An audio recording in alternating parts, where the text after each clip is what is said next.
मोदी जी काम कर रहे हैं, देश हित में कर रहे हैं, जो भी काम कर रहे हैं और जो भी जब तक जो आदमी देश हित के लिए काम कर रहा है, जनमानस के लिए काम कर रहा है, वो तो उसकी सरकार बार-बार आनी भी चाहिए और आते रहनी भी चाहिए। तो मैं तो यही कहूँगा कि जब तक मोदी जी अच्छा कार्य कर रहे हैं और बीजेपी एक देश हित में कार्य कर रही है, तो मोदी जी की सरकार आनी ही चाहिए। जितना विकास हुआ उतनी महंगाई भी बढ़ी है। क्या पिछले 70 साल में नहीं हुआ था विकास जो अभी होने लगा है? नहीं नहीं, पिछली 70 साल की बात करें तो देख लीजिए आप। अ, हमारे श्री राम का जो मंदिर है वो 500 साल से नहीं बना था, वो तंबू में बैठे थे।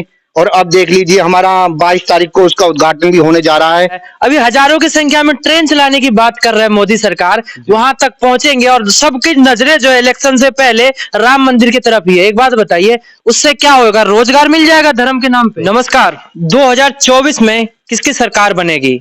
एनडीए या फिर गठबंधन इंडिया? इस वक्त मौजूद है हम उत्तर प्रदेश के जेवर विधानसभा में और यहाँ के ग्रामीण मौजूद है और ग्रामीण से हम जानेंगे कितना काम हुआ है और 2024 में किसकी सरकार वो चाहते हैं। नमस्कार जी, स्वागत है। नमस्कार जी, मैं मनोज भाटी।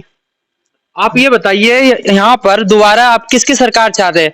उत्तर प्रदेश में भी डबल इंजन की सरकार है और केंद्र में तो है ही मोदी। कुल मिलाकर डबल इंजन की सरकार है। 24 में आप क्या चाहते हैं? वापस फिर से मोदी जी आएंगे या फिर बदलाव चाहते हैं? नहीं, अभी तो देखो जब तक मोदी जी काम कर रहे हैं, देश हित में कर रहे हैं, जो भी काम कर रहे हैं और जो भी जब तक जो आदमी देश हित के लिए काम कर रहा है, जनमानस के लिए काम कर रहा है, वो तो उसकी सरकार बार-बार आनी भी चाहिए और आते रहनी भी चाहिए। तो मैं तो यही कहूँगा कि जब तक मोदी जी अच्छा कार्य कर रहे हैं और बीजेपी एक देश हित में कार्य कर रही है, तो मोदी जी की सरकार आनी ही चाहिए। उत्तर प्रदेश में योगी जी की जो कार्यकाल है वो कैसा चल रहा है? बढ़िया चल रहा है और उनका बुलडोजर जो मामला है वो तो आपको पता ही है, देश विदेशों में भी हिट हो गया। अब तो आजकल विदेशी मॉडल पे भी चलने लग गया है, जो उनका बुलडोजर मॉडल है, तो उसको भी सभी लोग पसंद कर रहे हैं। बिल्कुल सही, बुलडोजर बाबा से अपराधी तो कांप रहे हैं, लेकिन ये बताइए आप, क्या उससे काम चल जाएगा? विकास कितना हुआ है?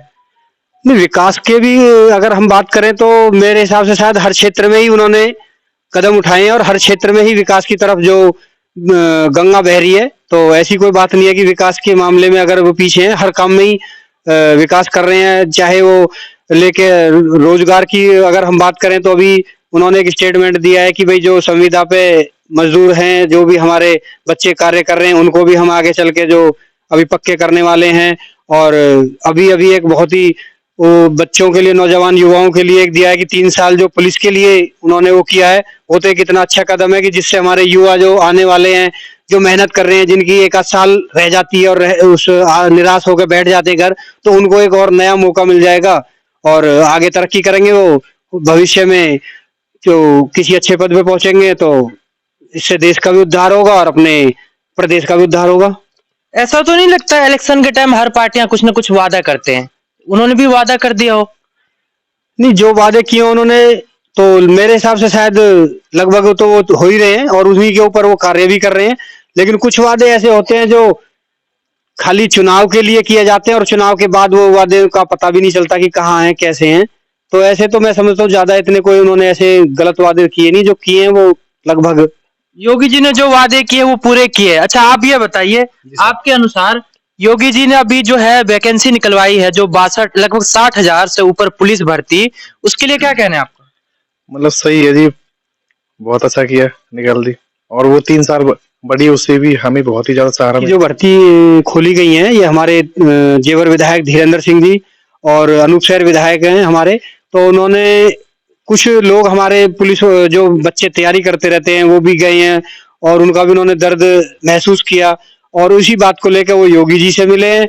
और योगी जी से मिलने के बाद और इस पे एक बैठक हुई। बैठक होने के बाद योगी जी ने उस पर मोहर लगा दी कि जी ठीक है। जब पहले 27 साल होती थी और हम मैं अपना भी एक्सपीरियंस दूं तो मेरी भी उम्र जब 26-27 थी, तो मैं भी रिटर्न दिया था पुलिस का, तो नहीं हो पाया। 2 बार मैं रिटर्न उसका फिजिकल दे चुका हूँ, लेकिन मैं पुलिस में नहीं लग पाया क्योंकि मेरी एज हो गई थी, 26 साल हो रही थी। तो फिर मैं घर बैठ के अपना काम हिलने में लग गया।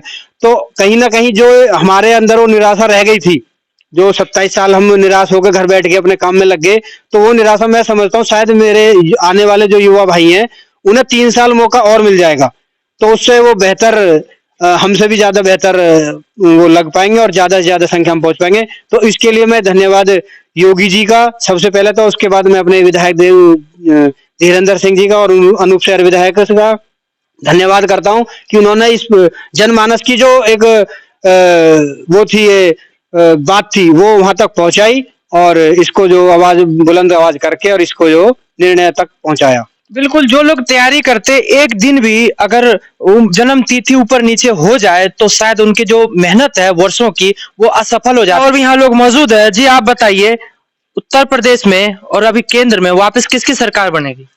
सरकार भारतीय जनता पार्टी की ही बनने जा रही है और अब की बार 400 के पार, ये एक नारा है जो भारतीय जनता पार्टी का नारा है और हमारी भी यही अपना मन है कि हम भारतीय जनता पार्टी की सरकार बने जिस तरीका से वो काम कर रही है।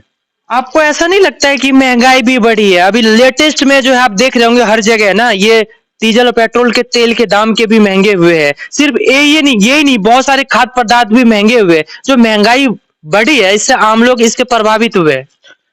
महंगाई की तो मैं कह नहीं सकता कि जहां तक है मुझे तो लगता नहीं कि महंगाई बढ़ी है। आप देख लीजिए जेवर विधानसभा में इसका काम देख लीजिए, यहाँ आके यहाँ पे इतनी चीजें आई हैं जो हमारे विधायक है श्री धीरेन्द्र सिंह जी, वो मेडिकल डिवाइस पार्क ले लीजिए, एयरपोर्ट ले लीजिए और यहाँ पे इंडस्ट्री जो हब है जो बनने जा रहा है युवाओं की रोजगार के लिए, जो सबसे यानी आने वाले टाइम में लाखों लोगों को जो रोजगार मिलेगा वो जेवर विधानसभा के अंदर।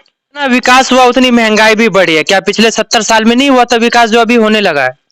नहीं नहीं, पिछली 70 साल की बात करें तो देख लीजिए आप, हमारे श्री राम का जो मंदिर है वो 500 साल से नहीं बना था, वो तंबू में बैठे थे और अब देख लीजिए हमारा 22 तारीख को उसका उद्घाटन भी होने जा रहा है जिसमें आपको भी चलना है, हम तो जाएंगे ही। जी जी बिल्कुल, राम मंदिर के मुद्दे की बात आपने कही। अभी पूरे विश्व में चल रहा है। अभी हजारों की संख्या में ट्रेन चलाने की बात कर रहा है मोदी सरकार। वहां तक पहुंचेंगे और सबकी नजरें जो है इलेक्शन से पहले राम मंदिर की तरफ ही है। एक बात बताइए, उससे क्या होगा? रोजगार मिल जाएगा धर्म के नाम पे? रोजगार मिल जाएगा और रोजगार भी वहां मिलेगा जो वहां काम करेंगे। लोग जाएंगे, टूरिस्ट बनेगा, वहां एक टूरिस्ट प्लेस हो जाएगा। लोग जाएंगे, जो वहां के टैक्सी है उनको रोजगार मिलेगा, दुकानदारों को रोजगार मिलेगा, पंडितों को रोजगार मिलेगा, वहां पे सभी को रोजगार मिलेगा वहां पे। और ये एक ऐतिहासिक पल है जो 500 सालों से नहीं हुआ, 70 साल कांग्रेस नहीं कर पाई, वो भारतीय जनता पार्टी ने किया है। वो सिर्फ राम राम करने से काम चल जाएगा? ये लोकतंत्र है, यहाँ सभी तरह के लोग रहते हैं, तो एक तरफा कैसे चल सकते हैं आप? नहीं, एक दिन तो ये राष्ट्र हिंदू राष्ट्र बन के ही रहेगा भारत। राम राम करने से कुछ नहीं होगा, राम राम तो सबको करना ही पड़ेगा। यानी हिंदू राष्ट्र बनाकर ही मानेंगे? हाँ जी, हाँ जी, हिंदू राष्ट्र बना के ही मानेंगे इसको। देखिए, अपने अपने लोगों की अपनी अपनी प्रतिक्रिया है। वैसे ये देश स्वतंत्र है, लोकतंत्र है, सबकी अपनी बात रखने का अधिकार है। कोई राम को मानते हैं तो कोई अल्लाह को मानते हैं। ये खैर ये राजनेताओं की बात है। हम तो सिर्फ और ये चाहेंगे कि हर आदमी का विकास हो और देश हमारा तरक्की करे। कमेंट बॉक्स में अपनी बात जरूर रखें। मैं सुशील कुमार आपकी वॉइस के साथ जेवर।